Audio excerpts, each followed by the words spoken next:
Hello student, good morning. Today we are going to learn about mode.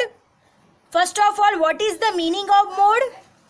The value which gets repeated maximum number of times or the value occurring with maximum frequency in the given data is called mode. It is denoted by MO. Understand? Again, the value which gets repeated maximum number of times. यानी हमें observation सारे दिए हुए हैं और सारे observation में से जो number maximum number of times repeated हो रहा हो, यानी मैक्सिमम नंबर से क्या हो रहा हो, रिपीटेड, और the value occurring with the maximum frequency. अगर हमें कंटिन्यूअस डेटा दिया गया हो, उसके सामने फ्रीक्वेंसी दी जाती है, आपको मालूम होगा, तो फ्रीक्वेंसी में सबसे हाईएस्ट फ्रीक्वेंसी दी गई हो उसको क्या कहा जाता है, मोड कहा जाता है. It is denoted by MO. उसको कैसे डिनोट किया जाता है, एमओ से डिनोट किया जाता है. Again, the value which gets repeated maximum number of times और the value occurring with maximum frequency in the given data is called mode. It is denoted by MO. अगर question में raw data दिया गया हो तो हमें कौन सा यूज करना है फॉर्मूला, तो रिपीटेड मैक्सिमम नंबर देखना है. अगर रो डेटा है तो हमें उस डेटा में जो नंबर बार बार रिपीट हो रहा हो उसको देखना है, तो वो हमारा क्या हो जाएगा, ऑटोमेटिकली मोड हो जाएगा. अंडरस्टैंड? और the value occurring with the maximum frequency in the given data is called mode. यानी अगर फ्रीक्वेंसी में सबसे मैक्सिमम डेटा जिसको दिया गया हो उसको क्या कहा जाता है, मोड कहा जाता है. अब हम मोड का फॉर्मूला देखेंगे. फॉर कंटिन्यूअस फ्रीक्वेंसी डिस्ट्रीब्यूशन के लिए हम लोग मोड का फॉर्मूला यूज करेंगे.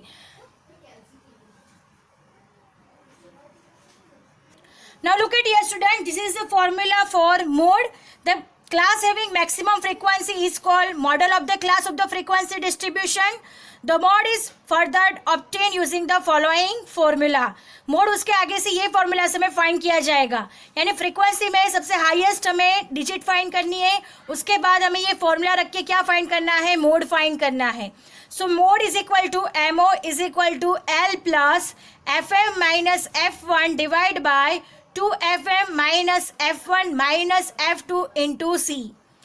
So what is the meaning of L? L is equal to lower boundary point of the model class. यानी जिस मॉडल का क्लास हो उसकी कौन सी बाउंड्री पॉइंट लेनी है हमें, lower boundary point. Next FM. FM is equal to frequency of the model class. यानी जिस मोड का हमने डिसाइड किया है उसकी फ्रीक्वेंसी क्या लेना है हमें, FM. Then F1 frequency of the class prior to model class. F2 frequency of the class succeeding to model class.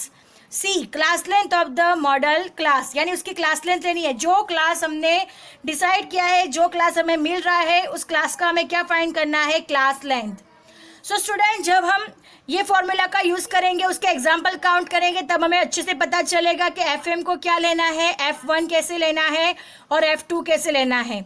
यहाँ पे सिर्फ आपको ये फॉर्मूला दिखना है और अंडरस्टैंड करना है कि FM को क्या कहा जाता है, F1 को क्या कहा जाता है, L को क्या कहा जाता है. Understand? So what is the meaning of L? L is equal to lower boundary point of the modal class.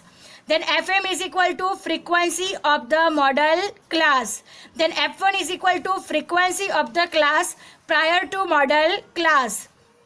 Then F2 is equal to frequency of the class succeeding to the model class. And class C is equal to class length of the model class. So this is the formula for the finding mode. ये formula है हमारे mode find करने के लिए. Now moving to the next point, advantages and disadvantages of mode.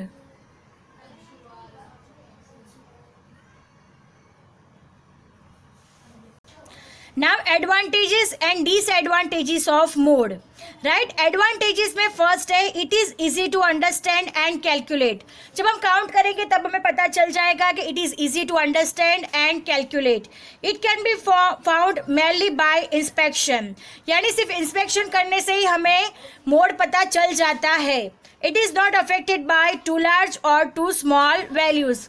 Right. Its value can be found using a graph. उसकी value graph draw करने से भी हमें मिल जाती है. हम इसके ग्राफ भी ड्रॉ करेंगे. आगे जैसे सम आएंगी जिसमें हमें ग्राफ आस्क किया होगा उसमें हम ग्राफ भी ड्रॉ करेंगे और ग्राफ से कैसे मोड फाइंड करते हैं वो भी हमें सीखेंगे. So it's value can be found using graph. Now next, disadvantages. It is not rigidly defined.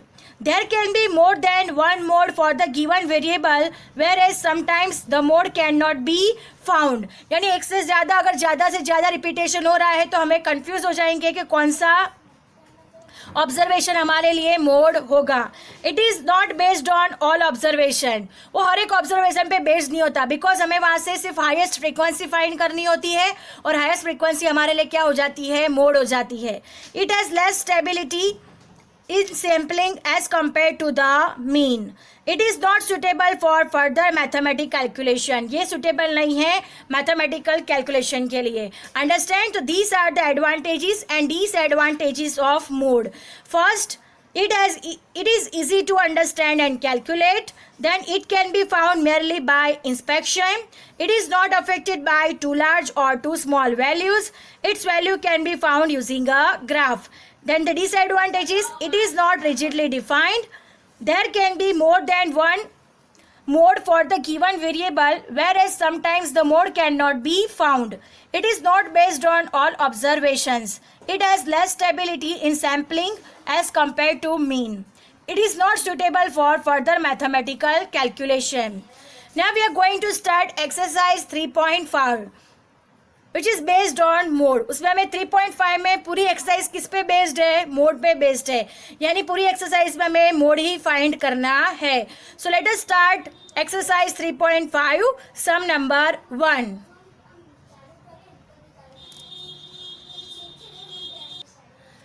Exercise 3.5 sum number 1. The IQ level of the students in a class are given below. IQ level of the students class का हमें नीचे दिया गया है. Find the model value of IQ level of a students.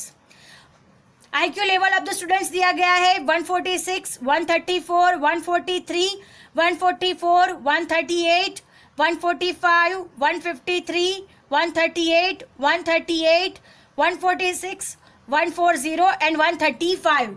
सो ये IQ level students का सबका दिया गया है.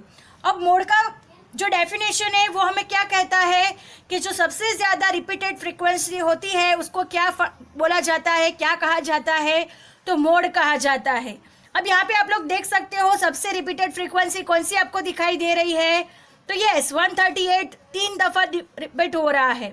138 रिपीट्स 3 टाइम्स. आप लोग देख सकते हो 138, 138 एंड 138. तो 3 टाइम्स 138 रिपीट हो रहा है. तो ये क्वेश्चन का आंसर क्या हो जाएगा, मॉडल ऑफ द क्लास क्या हो जाएगा, model of the IQ level क्या हो जाएगा, 138. तो हमारा आंसर क्या हो गया, 138.